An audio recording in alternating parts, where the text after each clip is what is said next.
Assalamu alaikum, everybody. Welcome to another Quran study. Today we'll be reading from verse Surah 9, starting at verse 25. Let's all seek refuge in God from Satan rejected. A'udhu billahi minash shaitanir rajim. Bismillahir rahmanir rahim. Ultimately, God redeems whomever He wills. God is forgiver, most merciful. So we have a good example here and lesson about becoming proud, and that it can be in the Quran, and these examples about this, the day of Hunayn, about how these people became too proud of their great number, and um, it happened to them. So I mean, it can happen to us if with any situation, and whether it's now or sometime in the future. But the great number of these submitters, actual real submitters, these believers that were fighting in the cause of God, their number was given to them by God.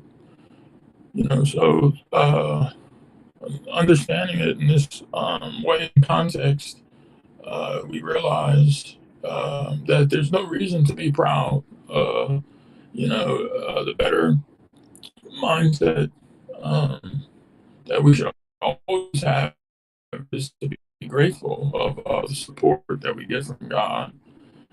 With that's what these people should have had. But God is most merciful, and He sent down in the next verse. We have we can see where He sent down contentment upon His messenger and upon the believers and invisible soldiers. So the protection and comfort like this. Can only come from God. It doesn't come from great numbers. Even if you're, it doesn't matter how big your army is, or how small your army is, or how big or small the group is. But ultimately, God is the only one who can protect us. You know, and we also see that the inevitable judgment for the disbelievers is to be punished, and it's a requital. It's nothing that they didn't earn, but they were fighting not just the believers in this case, but they were also fighting God, and they were fighting the truth. And they're actively fighting against the message that can help people to be redeemed, and live happy forever with their Creator. So these people, if you really look at it in this context, why these people, are going to hell, or like why hell is so bad for these people, because they're not just being bad themselves, but a disbeliever is one thing, but there people actively fight God, or the believers or submitters are not, but they're also inviting. They want you to come with them to hell, to suffer for eternity. I mean, that's them trying to put out God's light, trying to put out the message in whatever shape, form, or fashion. Whether we see it as a form of oppression, of people, of believers, of oppression of free speech, the free religion, freedom to believe any religion. They're all wanting you to join them in hell, and they don't believe in the hereafter. But that's why these people are so evil, because they're not just, fighting you in the sense in this life, but they're wanting you to suffer for eternity, almost like indirectly without them realizing it. They want you to, uh, they hate the truth, as we, see in other verses in the Quran. God insists on perfecting His light, and the truth inevitably will wipe out the falsehood and dominate it. We just have to do our part. It's decided to deal with God, and God will help us with the rest. Verse 28. Oh, you believe the idol worshippers are polluted. They shall not be permitted to approach the sacred monastery after this year. If you fear loss of income, God will shower you with His provisions in accordance with His will. God is omniscient, most wise. Mashallah, so we have another good uh, reminder here that fear and loss of income, like everything is controlled by God. Right? God is in control of all His creatures, all of creation. An atom's weight and that is even smaller than that, which we don't know that which is in the unseen, and more. So everything, is controlled by God. So, most assuredly, we just have to face the situations like this as we see here. Um, we have the Quran and wisdom, and we have each other to remind us and strengthen us and encourage us that all our provisions come from God, and that's everything's controlled by God. So but of course we have to do our part. Um, but the message here is not to worry about these things. And also, the idol worshippers are polluted, and they should not be permitted to approach a sacred masjid. Kind of like I was saying earlier. I mean, these people are really evil. I mean, they're idol worshippers, but I mean, they want you. They would rather see you revert to what they're doing or their practices, and it's not just harming you in this life, but it's if you think about it, really, what all this is about. It's I mean, where the hereafter, and where the destination, where each one of us is going. We have our test, and so we have to completely and firmly side with God, strive in His cause, and not deviate, at all, not acquiesce to any of these people's um, wishes. So, verse 29, you shall fight back against those who do not believe in God, nor in the last day, nor do they prohibit what God and His messenger have prohibited, nor do they abide by the religion of truth. Among those who receive the scripture until they pay the due tax willingly or unwillingly. So we're supposed to fight back against those who do not believe in God, or those who do not believe in the last day. So we're told with these people, they don't believe in God, they don't believe in the last day, meaning they don't believe in accountability. So and also we can see that reflected probably by the way they're living. They're living a life as if there's no consequences for their actions. And as we see, they don't prohibit what God and His messenger has prohibited. So we're invited to fight in the cause of God, and really, it's an opportunity. It's something that we should naturally want to do because we love God, and of course, these things are not the easiest because we know this by virtue of many people um, dropping out, people that become exposed, not wanting to fight in the cause of God or by other means, and so we have to really work hard in this respect, and we don't want it to happen to us. So we have to constantly seek refuge and seek support from God, um, and do our part. Also, these people, you know, people who fight against God and the truth are naturally our enemies as well, and they're also the enemies of other people who may become believers after us or could become better than us. But this is a precious chance for us to be redeemed. So we should look for every reason to strive and every reason to remain steadfast and do as what we're commanded to do. And also, we see, this verse among those who receive the scripture. So this could maybe be people receiving the scripture. People from previous scriptures as well. Could be,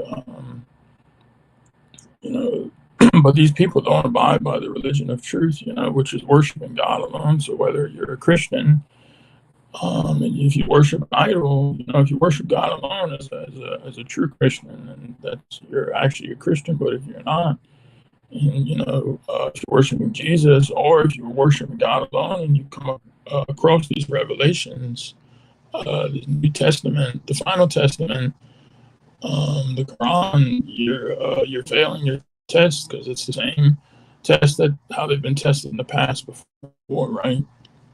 Where they didn't think the previous generation had a new prophet, messenger, and then they turned unappreciative of God, and then they didn't um, accept it, and they only hurt themselves. Blasphemies. The Jews said Ezra is the son of God, while the Christian says Jesus is the son of God. These are blasphemies uttered by their mouths. They thus match the blasphemies of those who have disbelieved in the past. God condemns them. They have surely deviated.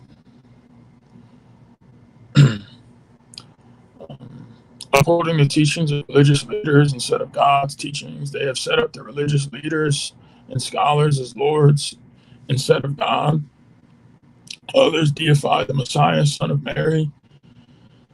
They were all commanded to worship only one God. There is no God except He. Be He glorified, high above having any partners.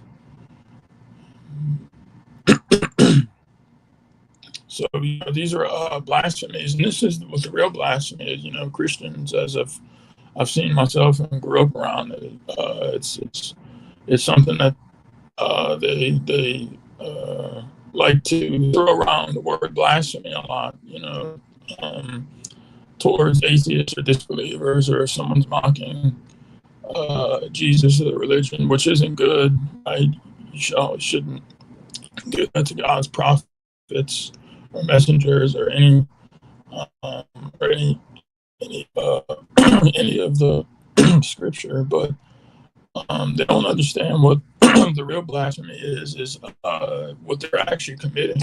These are the people that really think that they're doing good, and that they're reminding these people they think they believe themselves to be very holy. And I'm sure even some of us have been told we've been blaspheming against Jesus or the Holy Spirit, when we share the truth. But it's because these people are people that don't know. And imagine on the day of judgment, like the shockers, Surah 101, like these people are going to be completely shocked because they realize that they were blaspheming the whole time. And we can see, what the blasphemy is. Jesus saying that Jesus is the Son of God, setting up Mary as an idol, because they believe Jesus is the Son of God, and she's the mother. And it's so stupid, and it's really wicked too. But these people are invited to believe, so God is so merciful that even after the people saying these things, um, they're given a chance to come to the light, see the light and the truth, and accept it. But they thus match the blasphemies of those who disbelieved in the past. God condemns them. They surely deviated. So this is this you know uh, these people, if they don't change, most of these people, I guess, just from what I've noticed and maybe what others have noticed, they're adamant on these blasphemies, and they don't. Uh, it's really bad too. Even in Surah 18, that's one of the reasons. One of the reasons, not the sole reason, but it was that the Quran was sent. It's a big emphasis about correcting this gross blasphemy. It really is the heavens and the earth almost shatter because of how bad this is. But this has a footnote. So for verse 31 that we read about setting up their religious scholars as lords. If you consult the quote unquote Muslim scholars, about worshiping God alone and upholding the word of God alone as taught in this proven scripture, they will advise you against it. If you consult the Pope about the identity of Jesus, he will advise you to uphold a Trinity. If you obey the Muslim scholars whose advice is contrary to God's teachings, or if you take the Pope's advice instead of God's, you have set up these religious leaders as gods instead of God.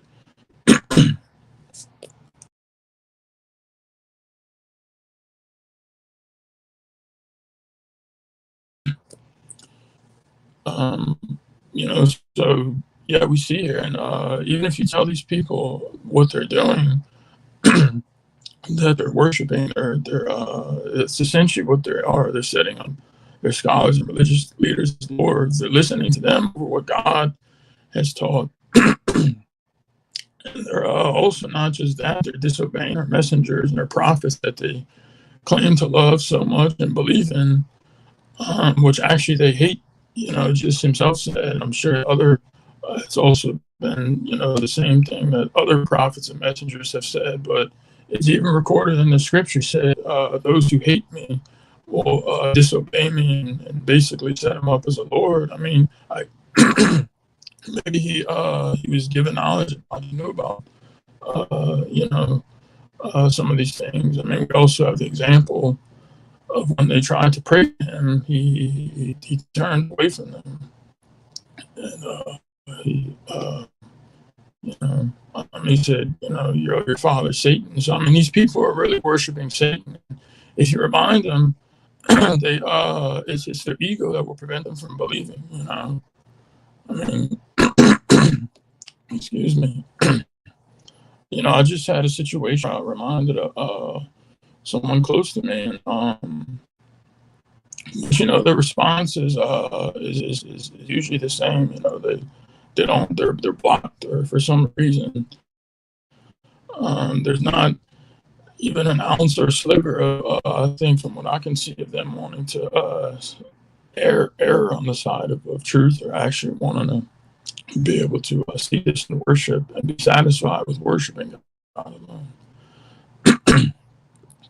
They want to put out God's light with their mouths, but God insists on perfecting his light in spite of the disbelievers.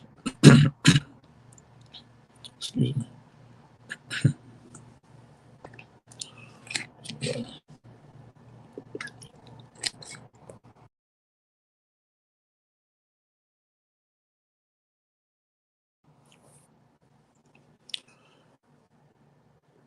Mashallah. And this, also looking at this verse 33, and the verse we just read about God insisting on perfecting his light. So even these disbelievers, hypocrites, whether they're Christian hypocrites, Semitic hypocrites, Muslim hypocrites, they're, they can't put out God's light. They want you, if you really think about it like this, the more I've seen it like this, they want you to come to hell with them, and they don't realize what they're doing because they themselves are happy with Satan's point of view and worshiping idols. And so, I mean, these people are real enemies, and that's why I shouldn't tolerate such evil works and evil things being spout out of these people's mouths, because most of these people insist on this. When the truth comes to them, they don't want to believe. And I guess my understanding of like this, when you really see that these people are, the fact that they would want you indirectly in a way for you to suffer forever. I mean, like, what if you met somebody in this life that would want you to join them and jumping into, a pot of fire? I mean, you would not want to be around that person. You would realize that the person is so evil, hateful, wicked, and that they want you to do this with them in this life. Just examples. I mean, but it's even more than that. That's just an example to understand, I guess, the logic behind, or not even the logic, just what's happening behind, like, why these people who insist on their disbelief, right? I'm not talking about people who are curious or searching or not taking a firm stand, but You know them by what they do. You know, whether they swear their intentions are righteous, but if their actions say another thing, right? Or whether they swear by their Lord, they're not idol worshippers, but they are idol worshiping. You know, so we have to remember to be on the watch for these things with people, so we ourselves can be protected. And only God can protect us. But submission is destined to prevail. He is the one who sent his messenger with the guidance, the religion of truth, and will make it dominate all religions in spite of idol worshippers. So, mashallah, this verse came like I never really noticed it before, but it comes out after but God insists on perfecting his life in spite of disbelievers. So we have the victory here, right? The submission is destined to prevail despite how things may seem to. I'm gonna read the footnote now, but you know we have to remember God is fully aware. He's fully aware of all things. He's in control of all things, and you know God is doing everything. We're given examples of even the things that the disbelievers and the believers are doing, like they're fighting in war. You know, the God is the one who's doing everything. He's the one controlling all these situations. So, and we're given the reassurance. You know, we even see where the messengers and the believers were waiting for God's victories, and they were shaken up, right? Because the situation and things could seem one way, but that's part of the test, right? That really is, and it's part of the illusion that we're in too. You know, so even if we're living in very uh, I guess interesting times isn't the right word, but we're living in very unprecedented times. You know, so this is these we have to remember and look to the Quran for. We're looking to the Quran, we're looking for God, looking to God for guidance. But there are these verses that also have set precedents for us to have reassurance and be solid and unshakable and to trust in God. So, verse 33. This statement, letter for letter, occurs here in 61:9. That's Surah 61, verse 9. If we write down the geometrical value of Rashad, 505, followed by the value of Khalifa, 725, followed by the Surah and verse numbers where the statement occurs, Surah 9, verse 33, and Surah 61, verse 9, we get 505, 725, 933, 619, which is a multiple of 19.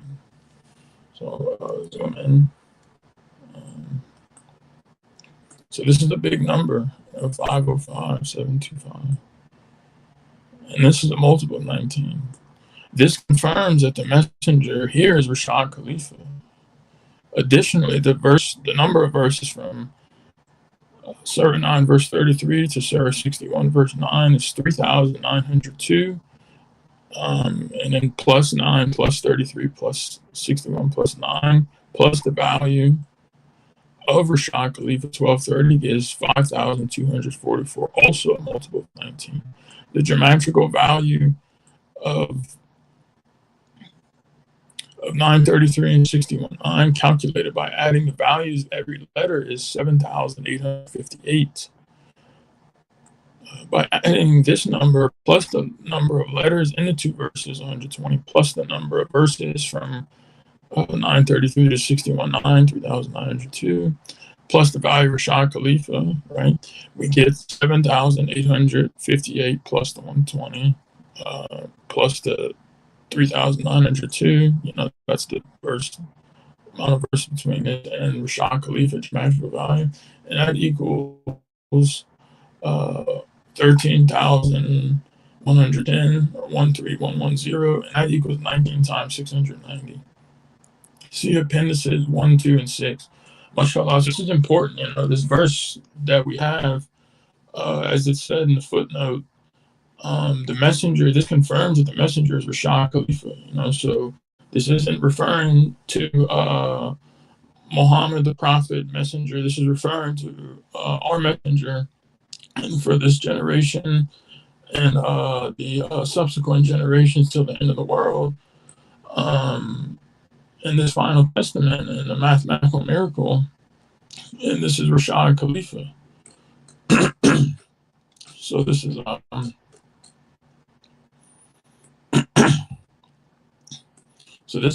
a mathematically coded, and this is very intricate. Everything we just read, mashallah. So this is giving us reassurance about these things, and it's 19,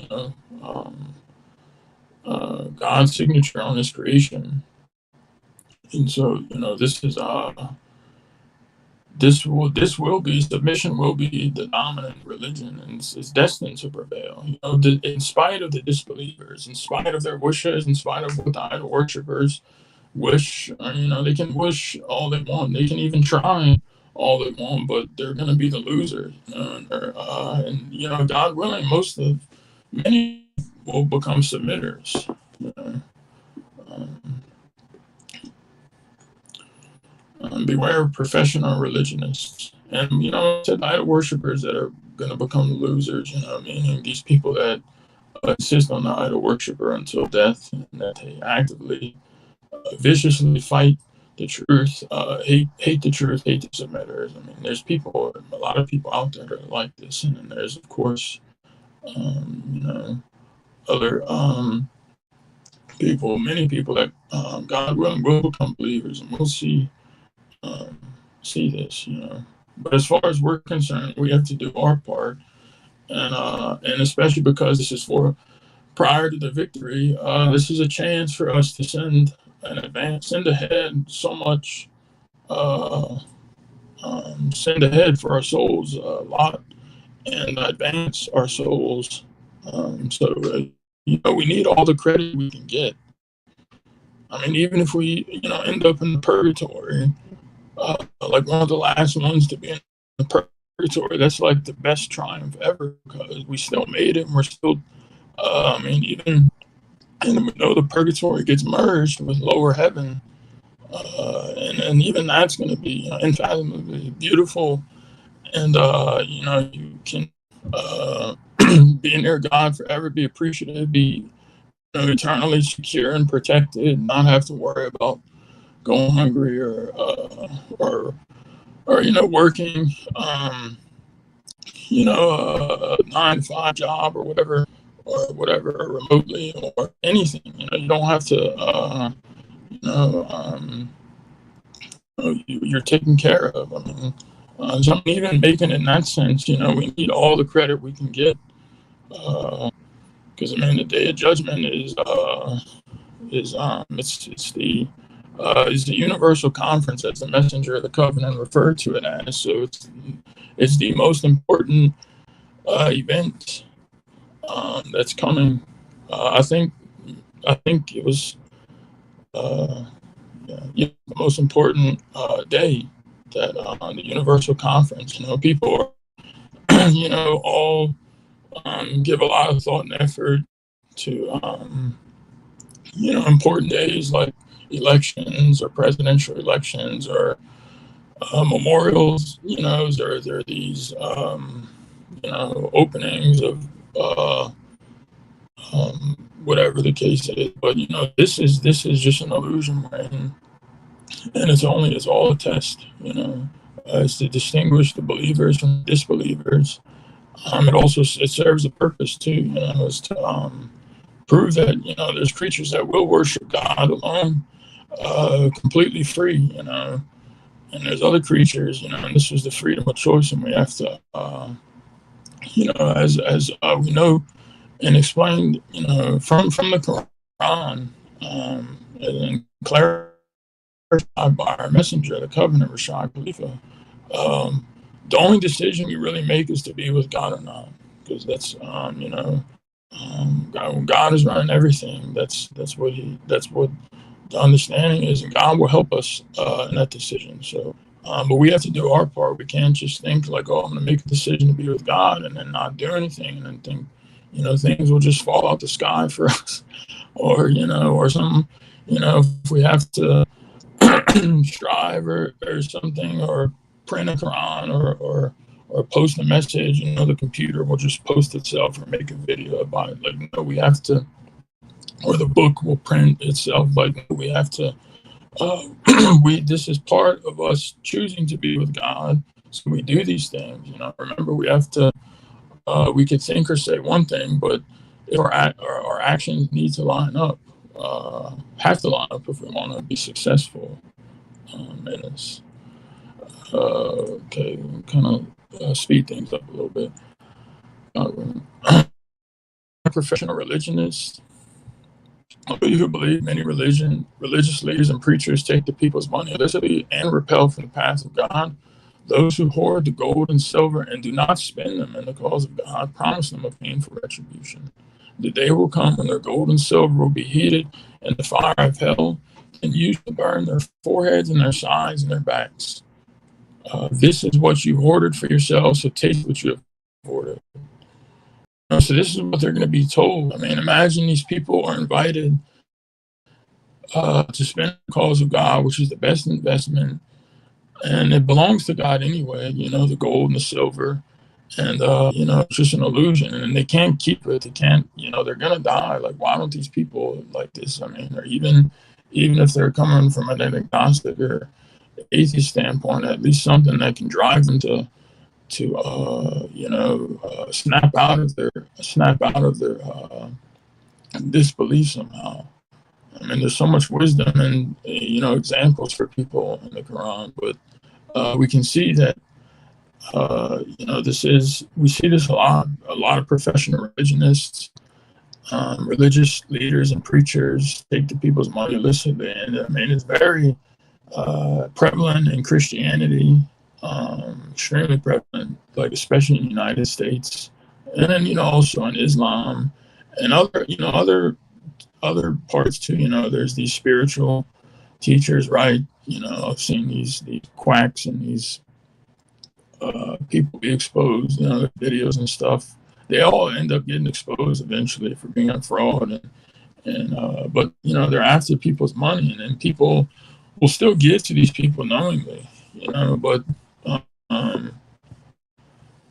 But they, they're only increasing their own retribution, but they don't see like that same, the same people, it's the same thing for these schemers who are scheming, people within, I mean, whether they're within our government, working among us, or, these corporate entities, and I mean, they're scheming against the people. Really Satan's behind this because these are Satan's soldiers, but they're actually increasing their retribution. They think they're making more money or they're oppressing people and stripping wealth. But they're actually literally, throwing points in the slot machine to just bring up their retribution and punishment in hell. Imagine like they're just adding more gasoline to the fire. It's not. It's like the worst. It's like the worst trade ever.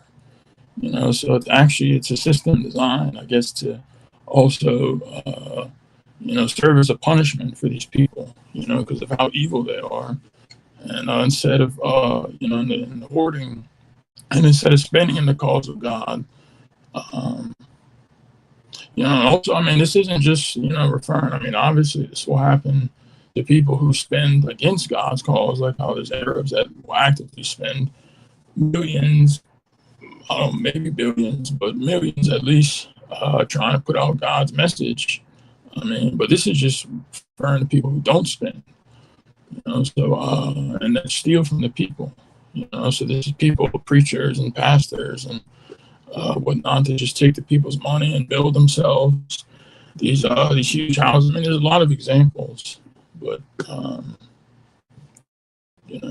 they're, it's just going to serve as a punishment for these people.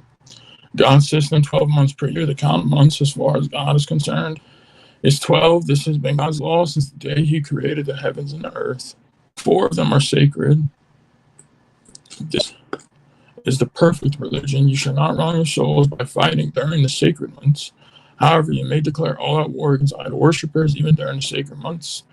When they declare all-out war against you, know that God is on the side of the righteous. Altering the sacred months.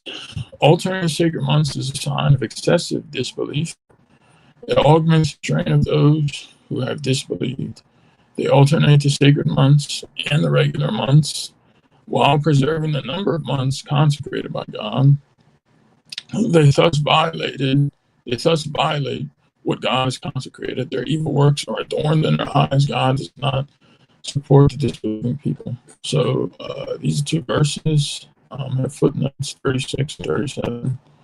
I'll read verse 36 footnote. The word month is mentioned in the Quran 12 times, day 365 times. SubhanAllah. I mean, that is amazing. Nobody can keep track of, even, if you had the most brilliant mind, just trying to do one thing and then make it make sense. I mean, it's not going to happen. And this is just like a fraction of a fraction of a fraction and so forth of the greatness and many proofs and signs and evidence within the Quran.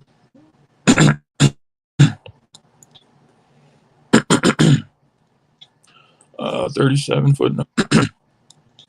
The sacred months, according to the corrupted Muslim world, are Rajab, Zulqa'dah. Excuse me if I'm not saying this right. I'm doing my best.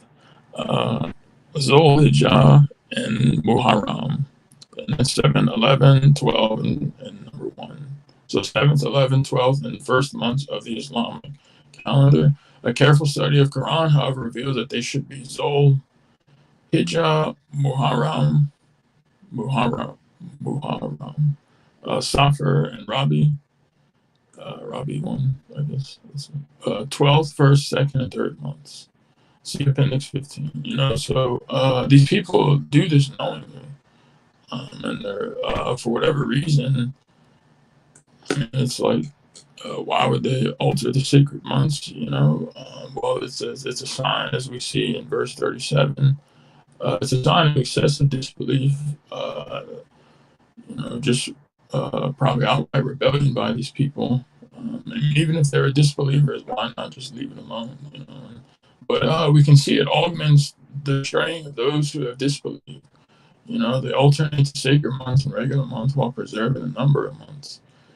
So they're just trapping and hurting themselves in this. But thank God, we have this, and we have a messenger to correct all these things. I mean, not just this, but a clarifying messenger who's enlightened that God sent to us. And anybody that would try to undermine anything in that regard from the messenger is blaspheming in a way, because there's basically, I mean, God be glorified, but they're trying to say God, they're essentially, without saying it with their mouths, but their hearts are saying God should have sent me, or God be glorified. God didn't know what he was doing, sending the messenger of the covenant. I mean, these people are very foolish like that, but that's basically that's exactly what they're saying. I mean, we have so many examples of these people deep. It's just one of them. But a lot of other people that, and then that Dr. Ahmed or whatever, or Azar or something, whatever his name was. I mean, these are just one of many examples. But but thank God, we have these corrections. Imagine fasting, or imagine, if you had to fight, as we're told, we're given these rules and commandments here to abide by. And if you don't abide by them because you have the incorrect information, or you're not making, let's say, contacting your contact prayers, you're just wasting your time. But oh, you believe, when you are told mobilize in the cause of God, why do you become heavily attached to the ground? Have you chosen this worldly life in place of the hereafter? The materials of this world compared to the hereafter? No. Yeah, so this is very important. And if the priority is the hereafter, and it's something we have to constantly, check ourselves and keep ourselves. This is what it also means to remain steadfast and persevere. Because Satan is always going to try to come at us, and this is also how how it weakens people too. Not just. I mean, we see these examples outside submission. Um, Even within corrupt governments or communities that would oppress and transgress against the people. They inadvertently threaten the people with fear of losing jobs or fear of not being able to, go to these places or travel. Or these are schemes by these people, but we don't care about this because all this it's just an illusion, and it's not going to last anyway. And the only thing we should care about is worshiping God and doing exactly what we're told by the commandments and mobilizing in the cause of God. I mean, imagine, looking at it in the perspective like they're becoming heavily attached to Earth, materials of Earth that one day is just going to be blown up. The mountains are going to be wiped out. The sea that is set aflame. I mean, these things aren't, that's literally, they're not even going to exist. They're going to, I mean, it's going to be completely transformed. I mean, everything is going to, and I mean, that, we see on the day, on the day of judgment when that comes. But I mean, even prior to that, even if these people live another 50, 60 years, I mean, but that's how, Satan would try to weaken people or put fear in people and, is having them think, or even his duties and his soldiers would try to threaten people. You can see a lot of, I mean, Americans, because I'm speaking about this because it's important, especially before the victory and after the victory, but that are afraid to, let's say, speak up out of fear of losing their job. You shouldn't even, we don't care about it. It's exactly what they want you to feel like and think. And if it happens, I mean, God is running everything. All we have to do is, as long as we've made the right decision, and that's to be with God, worship God alone, we don't care what happens to us. We submit to our Creator alone, because all this will come to pass very quickly. And this is exactly what the disbelievers, the enemies, of God, the enemies of God's messenger are afraid of people who have this mindset, who aren't afraid, of them, nor of these material, or aren't preferring these materials, because this is an attachment to something that's going to vanish, and we have to really keep reminding ourselves, and we have to stay on ourselves, and it gets easier, and God will help us. I mean, easier when we think about stuff like this. It also makes God our God. It adds to the percentage of the day that we're thinking about God, and it also grows our soul. It helps us ourselves talk about this or think about this. It can help others. Um, but so, with that being said, if there's any comments or questions, please feel free. If I'm making any mistakes, may God forgive me. Thank you. Mashallah, thank you. Good study.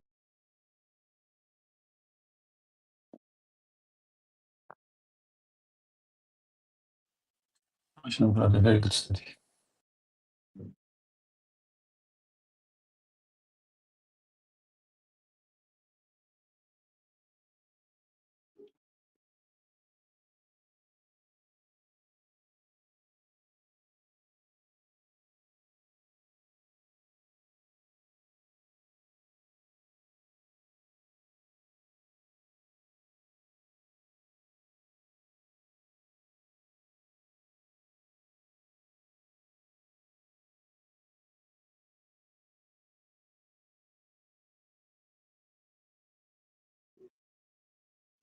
Mashallah, going back to verse 25, it's a good reminder for us, just to not become arrogant and proud of whatever it is that we think that makes us somebody.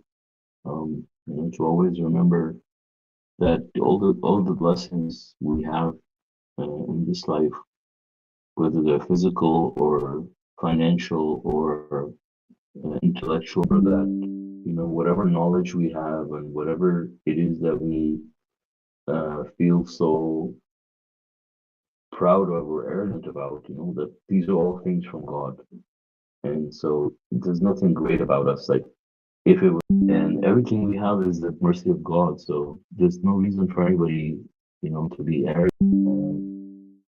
And we can see, for example, that in the there's great, quote unquote, great number. There's great, quote unquote, great number, right? And um, so yeah, so we have to. I mean, it just shows that these people are disconnected from the truth, from the guidance. They're drifting away, and Satan is offering this bait to them to get off the path and go astray this way.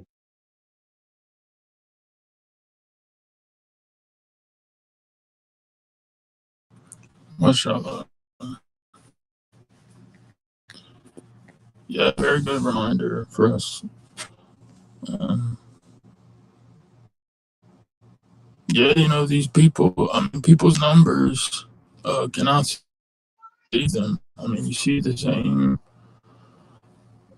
same parallel, like within, I've seen it personally, like within, uh, when I was younger. I mean, you see people boasting from other religions, like in churches, and it's the same thing essentially Mm-hmm. that is happening uh, to them. And this is not a good trait or a good thing to do. It's a reflection, I think, of where these people's priorities could lie, and the ego.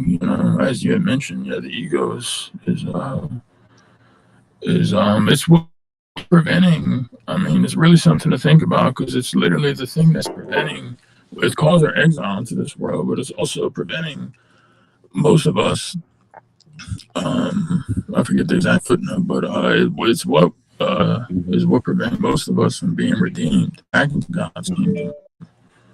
You know, and any number that you get is it doesn't guarantee salvation. So to boast about it is like twice as illogical and not good.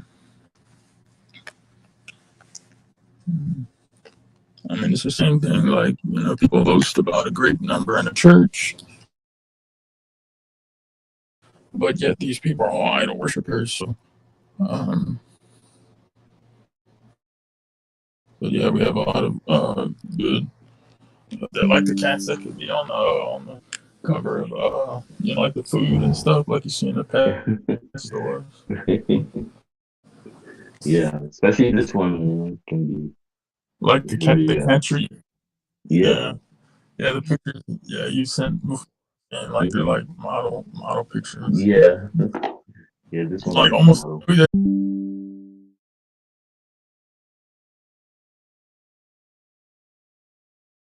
So, well, I had a question about verse 30.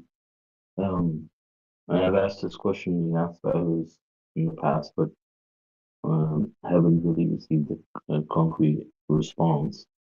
And I was wondering if anybody here has some idea about the Jews. Here it's verse 30. It says, the Jews said Ezra is the son of God. So do you guys know who that was?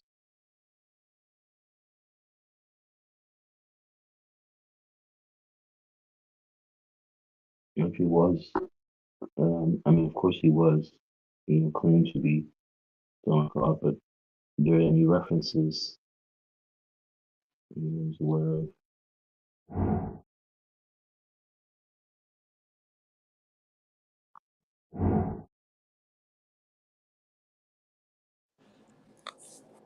Uh, yeah, I don't think. I'm not sure if he's mentioned in the Bible. Uh, of? Hmm.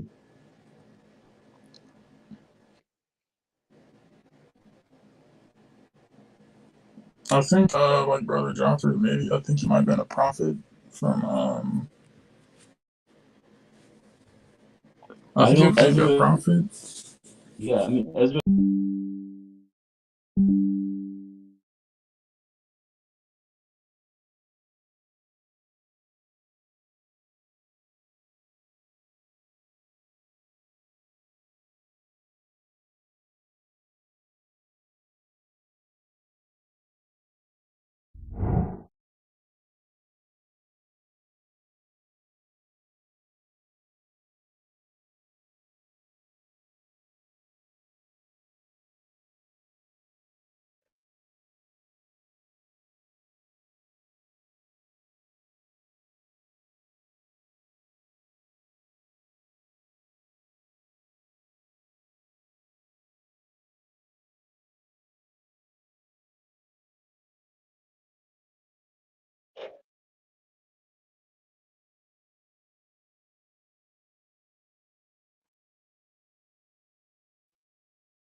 Yeah,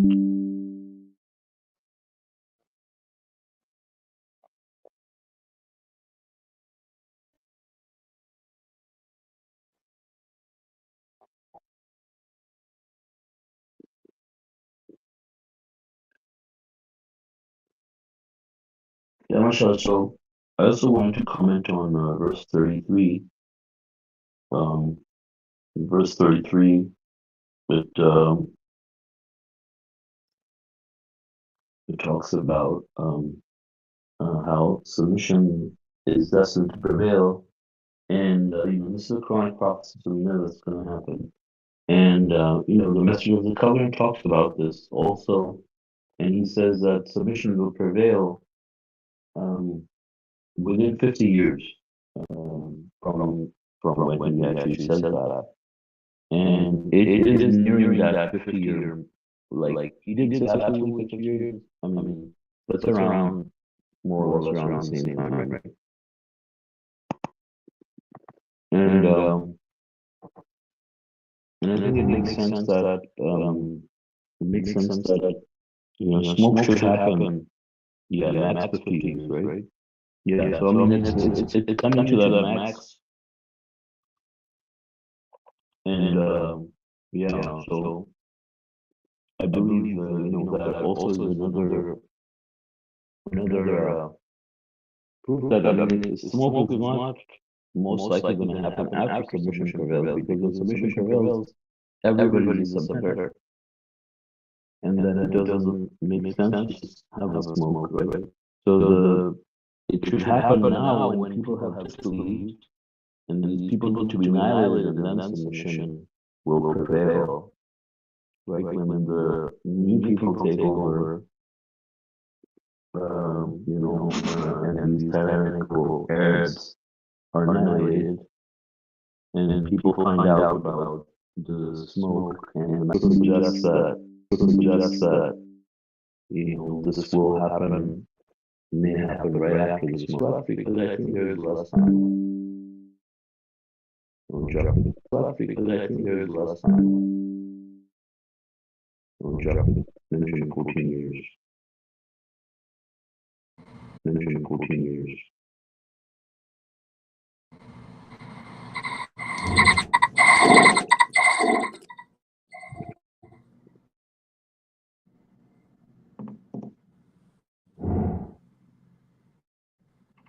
So that's, oh, that is 14, that may be 14, okay.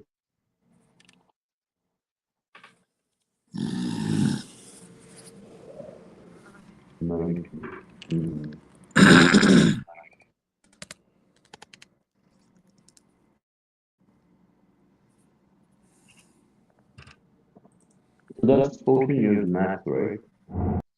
For submission to prevail, even let's say if it starts now, 14 years is, I mean, it takes some time for the prevalence to happen, right? Like, it will start spreading, and then it will prevail, so it should happen pretty soon. Yeah, because makes sense, because when we see how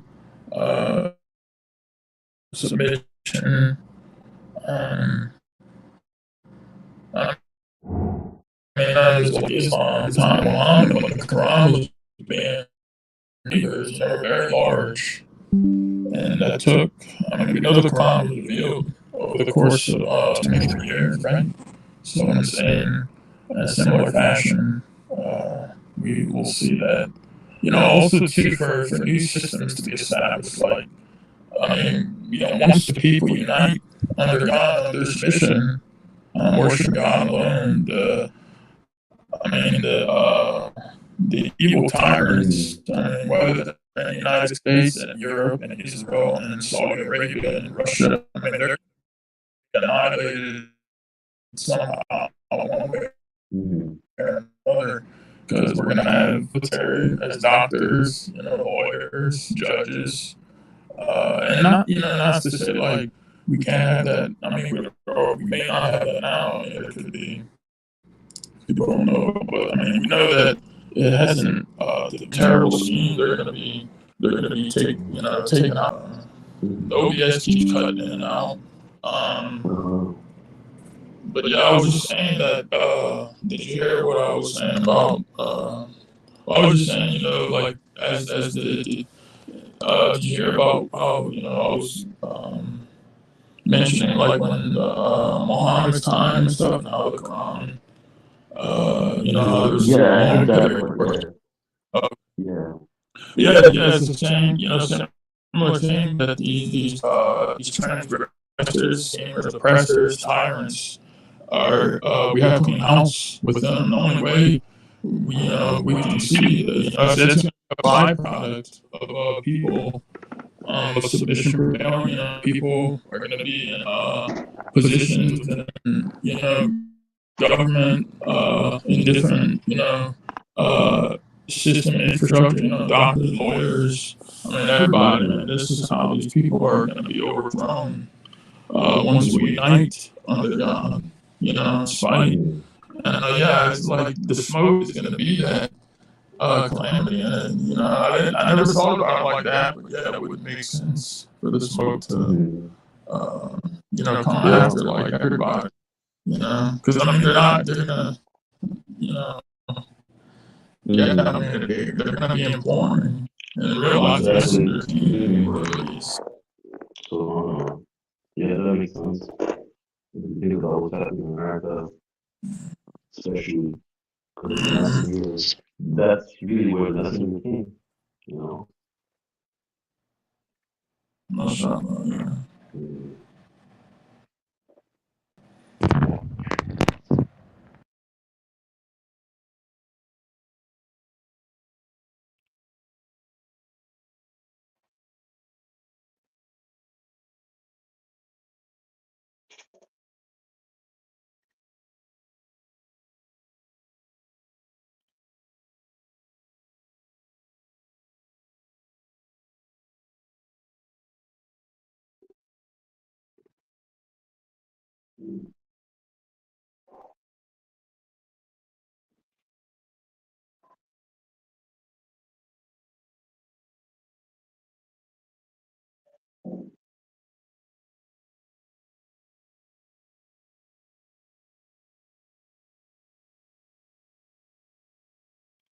Okay, yeah, so what do you guys think about verse 38?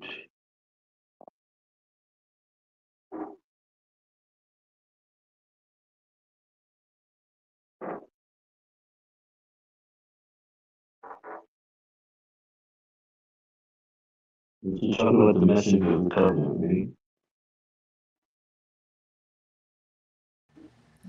Verse 38. Mm, So you believe you were told mobilizing the cause of God, why people commit attached to the ground, if you choose this worldly life and place the hereafter, the materials of mm. this world compared to hereafter.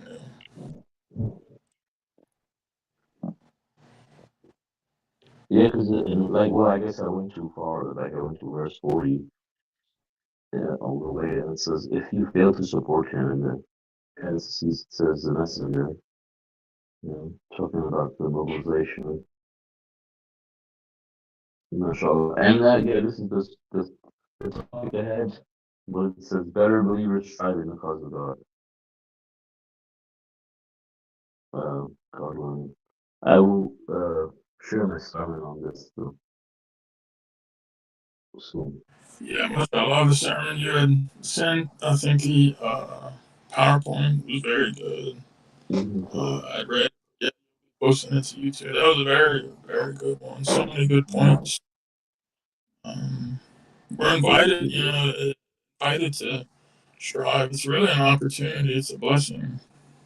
It's a privilege. Uh, mhm, Really, it's a privilege to worship God alone. Because it's like it's like the ultimate privilege. Because we see so many people don't actually believe, or like we can see why they're unhappy in the world. Like they're chasing materials and stuff, and living in the days of ignorance for them. And it's like the theme, of the new translation, happiness is submission to God. So it's the key to happiness. Like the most elusive uh, Hmm. objective for people.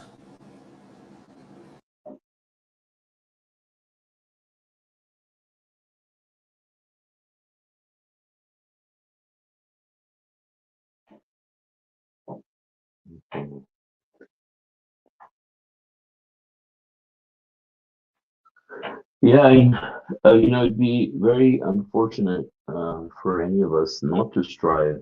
Imagine being, God says that,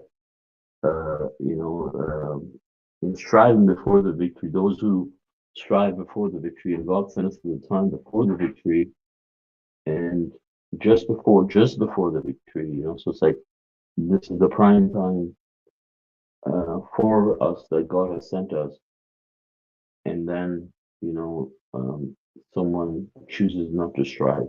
Someone chooses just to stay sedentary, uh, and really, some like God says, they're not to be blamed are those who are weak, right? In case when it comes to striving, but let's say you're not weak and you're not handicapped, and there's nothing wrong with you, and you just choose to be sedentary.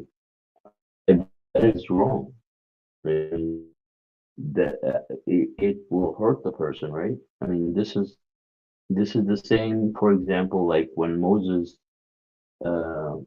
asked the people, to fight with him, and he says, "Go, you and your Lord fight. We're sitting right here, right?" And thus, they only hurt themselves, the Quran says. But they tried to hurt Moses too, but I mean, they really just hurt themselves in this way. Um, um, Yeah, I you mean they're know, also committing a sin too by proxy of like leaving. Like I mean, God's as we know, God supports the believers and Moses with invisible soldiers, but also weakening in a sense, trying to inadvertently not supporting them, but God will mhm, uh, support the believers and protect them no matter if people come and go. Um, but yeah, it's a very mashallah, it's a very good um, topic of discussion about striving. And I never, mhm, uh, I guess, really thought that much about how I mean, we know it's important and it's an mhm, opportunity for us, but I guess with uh, recent uh, hearing a recent discussion or hearing a different incorrect train of thought. I mean, mhm, just further shows you uh, the wisdom in the Quran and like how the Quran. I mean, it addresses every single point. Nothing is fully detailed. Everything's. I mhm, mean, these situations that you run into, and then you mhm, turn it around and it literally talks about it. I mean, even like with like so many specific things, like with Christians and these idol worshippers, how to respond to them if they're saying this or this, and the best. I mhm, mean, but yeah, I think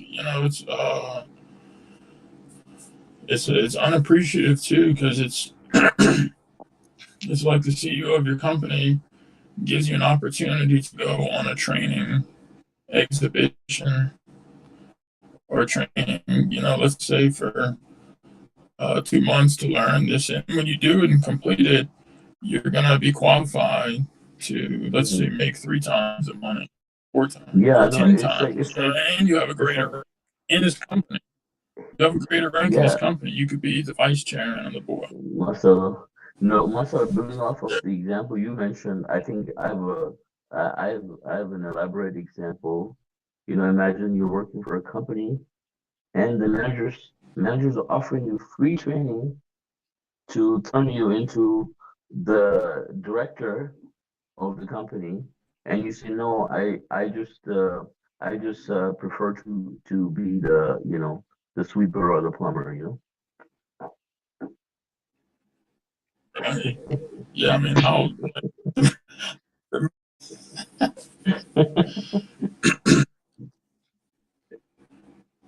I mean, really, it's crazy.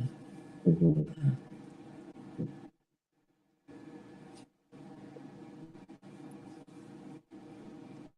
Yeah, like how about like I make you a VP of marketing? You're like, no, I just want to be the plumber. I like plumbing. No, What's I'd wrong with rather, plumbing? yeah, It's fine to be a plumber. yeah, get dirty and Being a plumber is yeah, a it's like, no, respectable job. right.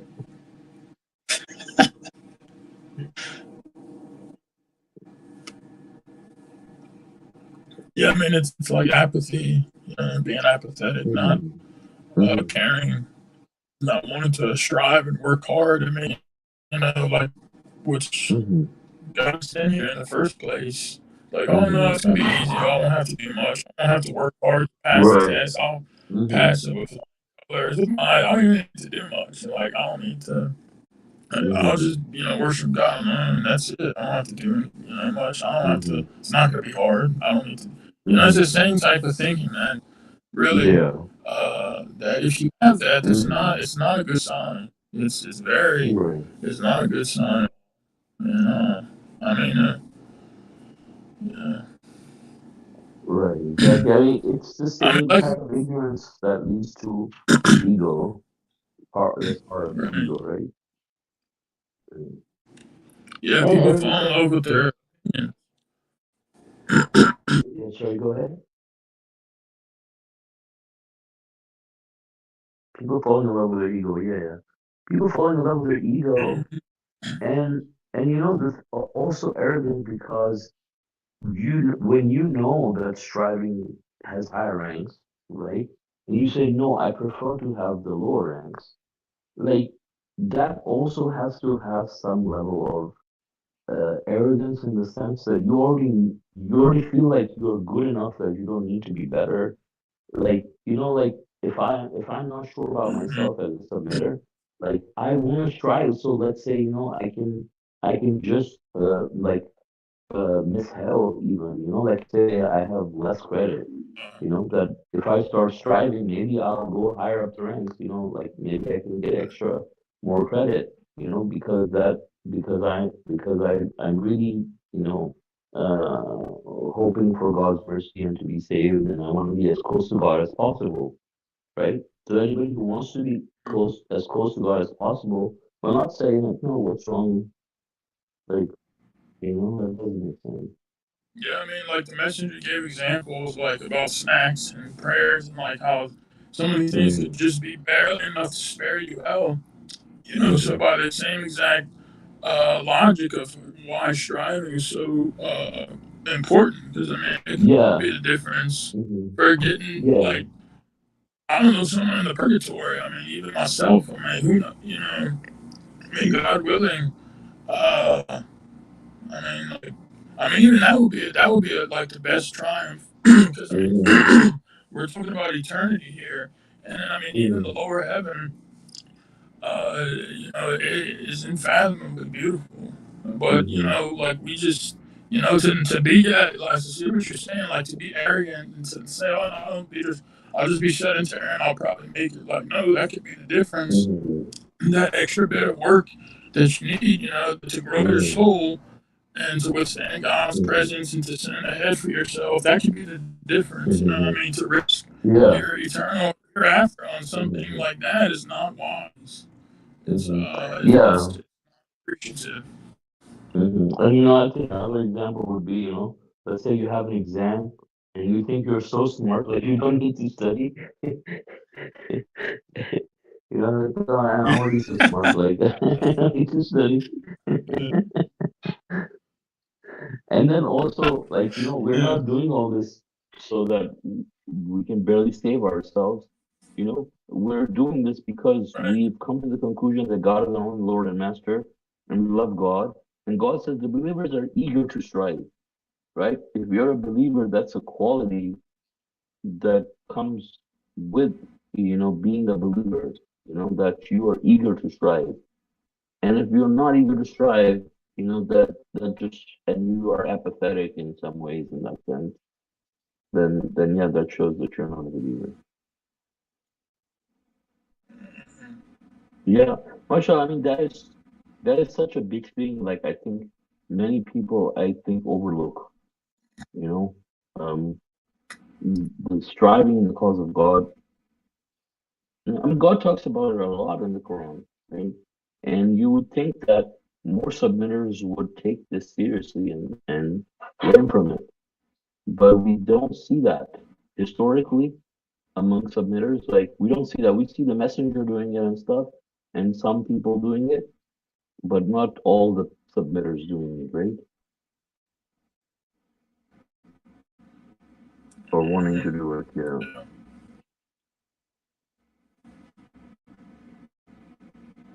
Yeah, and too, that also reminds me, like, I think about the mindset, even if we are doing these things, we shouldn't say, oh, this is enough. Like, we should have the Mm-hmm. mindset that we need to keep more and more and more, Mm-hmm. you know, like, even if we're spending, or we think we're spending this amount, like, we shouldn't, our companion might whisper, like, no, no, no, like, no, like, we should spend more, you know, Mm-hmm. because, yeah, especially before the victory, too. Uh, and yeah, they're eager to strive in the cause of God because we know we need the credit, and also, we want other people.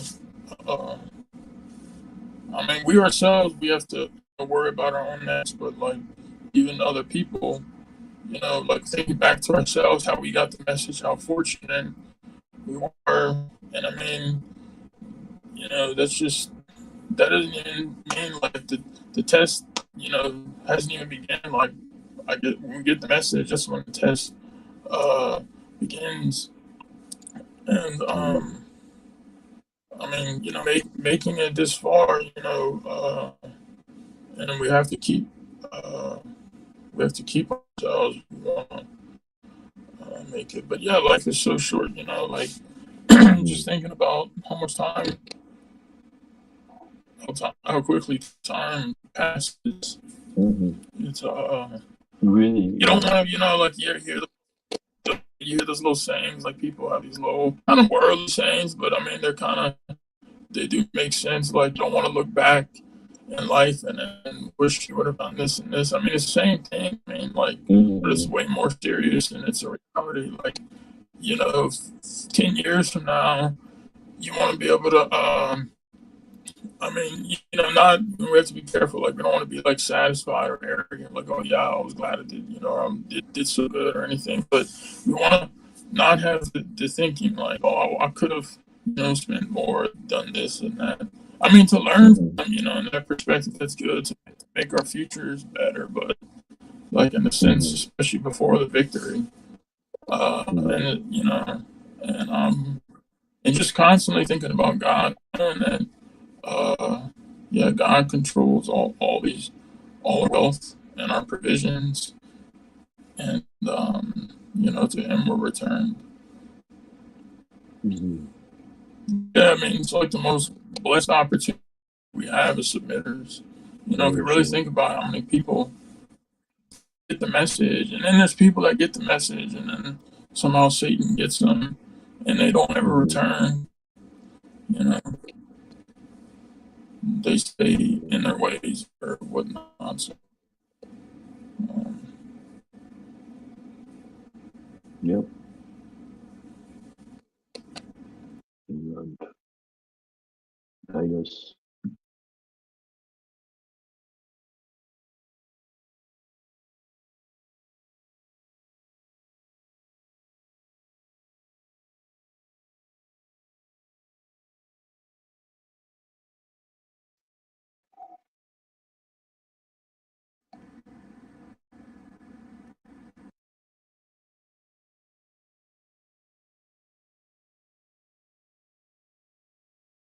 Yeah, I mean, another verse. The sedentary rejoiced in their staying behind the messenger of God and hated to strive with their money and their lives in the Mm-hmm. cause of God. They said, let us mobilize in this heat. The fire of hell is much hotter than comprehend. Mm-hmm. Yeah, yeah, we're having the cause of God for money in our lives. Mm-hmm.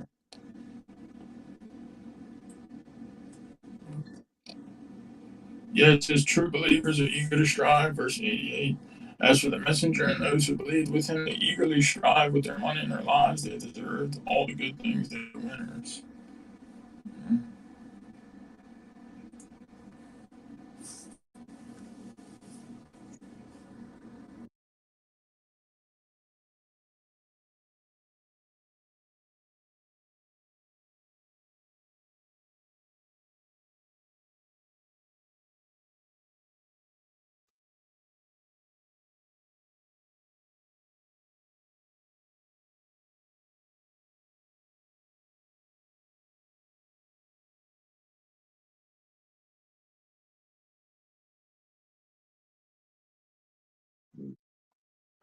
Um, so, are there any other comments or questions from anyone? Just looking back, see if there's any comments in the chat. Um,